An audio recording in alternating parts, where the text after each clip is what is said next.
30,118 కోట్ల రూపాయలు 119 రోజుల్లో ప్రభుత్వం చేసిన అప్పు. అధికారంలోకి వచ్చింది మొదలు రుణాల సమీకరణ. డిసెంబర్ 12 తొలిసారి రూపాయలు 500 కోట్లు. జూన్ 18 చివరగా రూపాయలు 2,000 కోట్లు. నెలకు సరాసరి 3 సార్లు అప్పు చేస్తున్న సర్కారు.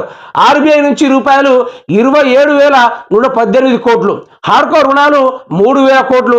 6 నెలల్లో 10 రోజుల పాలన రూపాయలు 30,118 కోట్ల రుణాలు సీఎం సారు తీసుకొచ్చి మరి ఎవరికి ఇచ్చారనేది అది క్వశ్చన్ మార్క్గా మిగిలిపోయే ఉంది. ఎందుకంటే తెలంగాణ రాష్ట్రంలో ఉన్న చాలా సమస్యలు, ఆయన చెప్పిన 420 హామీలు, 6 గ్యారంటీలు, మరి అవన్నీ ఎక్కడ పోయాయనేది ఈరోజు చర్చించుకునే ప్రయత్నం అయితే చేద్దాం. ఇక ముఖ్యమంత్రి రేవంత్ రెడ్డి గారు అయితే పూర్తి స్థాయిలో నేను చేసినట్టున్నాడు. మరి ఏపీలో అదే విధంగా పెన్షన్ పెరిగిందండి. మన రాష్ట్రంలో